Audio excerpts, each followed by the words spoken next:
জামাত ইসলামী আগামী এক বছরের মধ্যে নির্বাচন চায়। জামাতের জন্য এটা একটা নতুন কথায় হঠাৎ করে এই কথা বলছে। এতদিন জামাত বলে আসছিল একটা যৌক্তিক সময় দিবে, এবং যৌক্তিক সময় কত সেটা স্পেসিফিক জামাত বলেনি।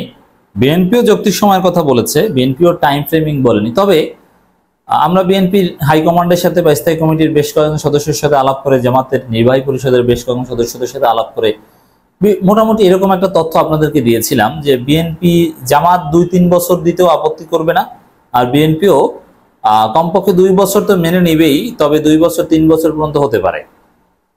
কিন্তু বিএনপিও স্ট্যান্স চেঞ্জ করছে, আর জামাতও তাদের অবস্থান পরিবর্তন করছে।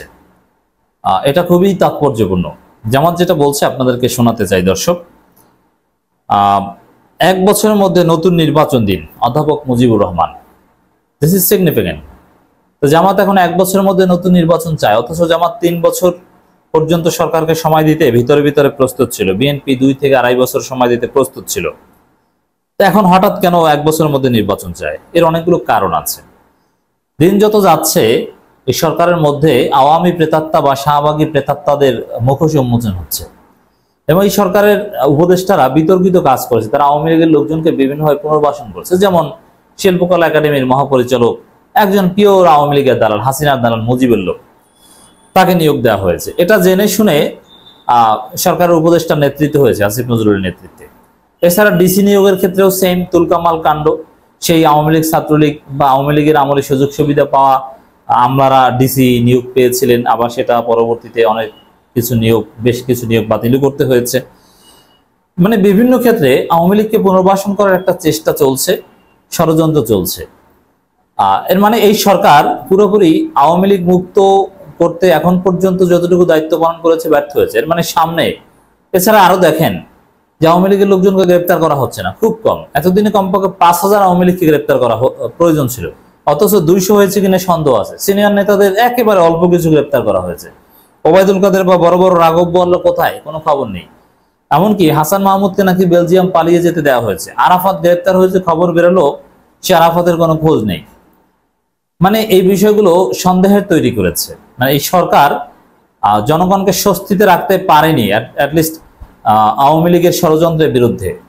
এই কারণে সরকারকে চাপ দিতে বা বিকল্প চিন্তা করতে বিএনপিও বাধ্য হচ্ছে, জামাতও বাধ্য হচ্ছে বলে আমার কাছে মনে হচ্ছে। এই কারণে জামাত হঠাৎ করে 1 বছরের মধ্যে নির্বাচন চেয়ে ফেলল। এখন এই পরিস্থিতি সামাল দিতে সরকারকে সব দল নিয়ে জাতীয় সরকার গঠন করা প্রয়োজন হতে পারে। নইলে আমার কাছে যেটা মনে হয়, জামাতের মতো দল, যে বিএনপিও সন্দেহ করেছিল যে জামাত অন্তর্বর্তী সরকারকে অনেক সময় দিবে, এখন সেই জামাত 1 বছরের মধ্যে নির্বাচন চায়। এর মানে সরকারকে যদি কাঙ্ক্ষিত সংস্কার করতে হয়, তাহলে সরকারকে জাতীয় সরকার গঠন করা লাগতে পারে, এবং জাতীয় সরকার গঠনের পরামর্শ আমরা দিব যদি সরকার এভাবে ব্যর্থ হয় বা এভাবে যদি চলতে থাকে। জাতীয় সরকার মানে এখানে যারা দায়িত্বে আছে তারা অনেকেই থাকবে, এবং সেই সরকারে জামাত ইসলামী থাকবে, বিএনপি থাকবে, সব দল থেকে প্রতিনিধি থাকবে। মানে সর্বদলীয় জাতীয় সরকার। তখন আর কেউ বিরোধিতা করতে পারবে না। আর সব দলের প্রতিনিধি থাকলে আওয়ামী লীগকে পুনর্বাসন করা, মানে আওয়ামী লীগ বা তাদের মিত্ররা বাদে, বা যারা পরোক্ষভাবে আওয়ামী লীগের দালালি করেছে গত 15 বছরে, সুযোগ সুবিধা পেয়েছে, তারাও পাবে না। তো এভাবে যদি একটা সর্বসম্মত জাতীয় সরকার গঠন করা যায় সব দলকে নিয়ে, তখন হয়তো বা সংস্কারের, দেখেন নির্বাচন খুব দ্রুত হওয়া এত সহজ নয়। কারণ নির্বাচন কোন পদ্ধতিতে হবে, নির্বাচনের পরিবেশ তৈরি করা, আর নির্বাচন এই যে টাকা পয়সার প্রভাব, পেশি শক্তি, মনোনয়ন, বাণিজ্য, নানান কিছু আছে। এগুলো সব সমস্যার সমাধান এত দ্রুত সম্ভব না, অনেক সময় দরকার।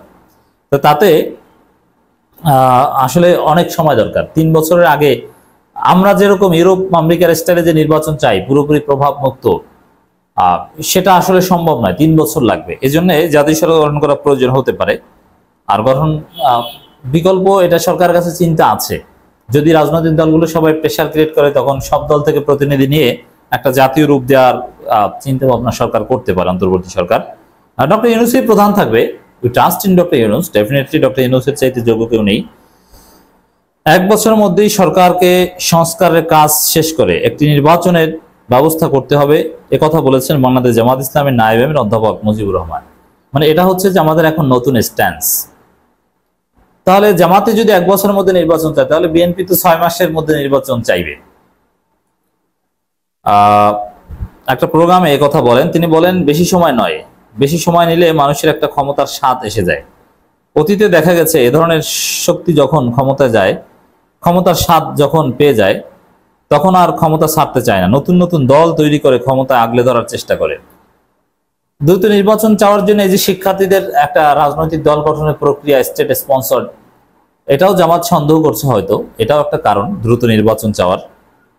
তবে এই সমাধান করতে হবে, এই সরকারের উপদেষ্টাদের নিয়মিত বিরতিতে পরিবর্তন করতে হবে, ডক্টর ইউনূসকে প্রধান এটা ঠিক রেখে বাকিদেরকে সাফল করতে হবে প্রায়, এবং সব দল থেকে প্রতিনিধি নিয়ে একটা ভারসাম্য তৈরি করলে তখন নির্দিষ্ট কেউ ক্ষমতার স্বাদ পেয়ে বসে থাকবে, এই সুযোগটা থাকবে না।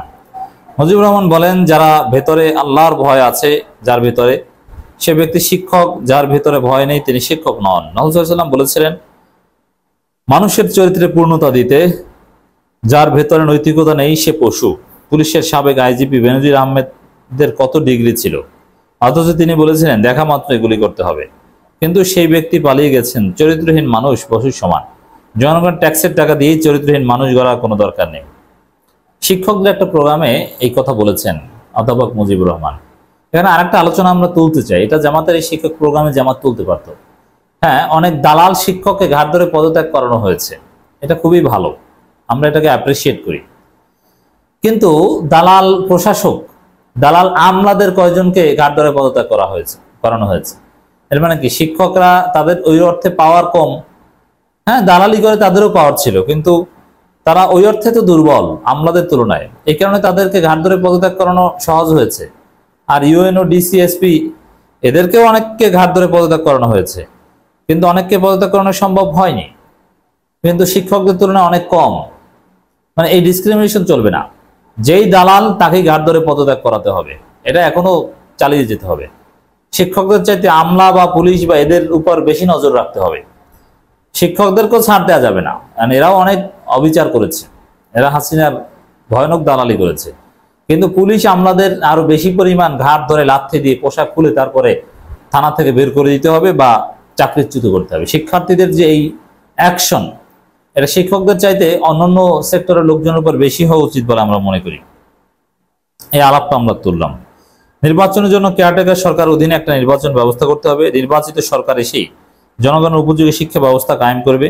নির্বাচিত সরকারের কাছে এটি দাবি করতে পারেন, কিন্তু উপদেষ্টা সরকারের কাছে এত পরিমাণ দাবি করছে মানুষ। আমি বলতে চাই, দাবি পূরণের জন্য উপদেষ্টা সরকার নয়, এটা ঠিক, কথা ঠিক, কিন্তু বাংলাদেশের নির্বাচনে যে বাস্তবতা দেখেন, নির্বাচনকে সংস্কার করলেও সময় নিয়ে সংস্কার না করলে কাঙ্ক্ষিত পরিবেশ আসবে না। সংস্কার হতেই কাঙ্ক্ষিত সময় লাগবে। যেমন দেখেন, নির্বাচনকে প্রভাবমুক্ত করা, সুষ্ঠু নির্বাচন, জনগণ যাকে ভোট দিবে সেই হবে, এগুলো ঠিক করবে, কিন্তু তারপরও অনেক কথা থাকে। দলের নমিনেশন কারা পায়, তারা কিভাবে পায়, এবং ভোটারদেরকে কিভাবে প্রভাবিত করে, টাকা পয়সা দিয়ে, পেশি শক্তি দিয়ে, নানান বিষয় আছে। এই যে সামাজিক পেশি শক্তি দূর করা, ভোটারদেরকে যেন টাকা পয়সা দিয়ে প্রভাবিত করতে না পারে, আরো নানান বিষয় আছে। নির্বাচনটা কোন পদ্ধতিতে হবে, দলীয় পদ্ধতিতে হবে না নির্দলীয় পদ্ধতিতে হবে, এগুলো ঠিক করতে সময় লাগবে। অতএব সবকিছু নির্বাচিত সরকার করবে, আর বাংলাদেশের ইতিহাসে নির্বাচিত সরকারের চাইতে এই ধরনের সরকারের উপর জনগণের আস্থা বেশি। অতএব সময় নিয়ে সংস্কার করতে হবে, এই জন্য প্রয়োজনে সব দলকে নিয়ে জাতীয় সরকার গঠন করা যেতে পারে।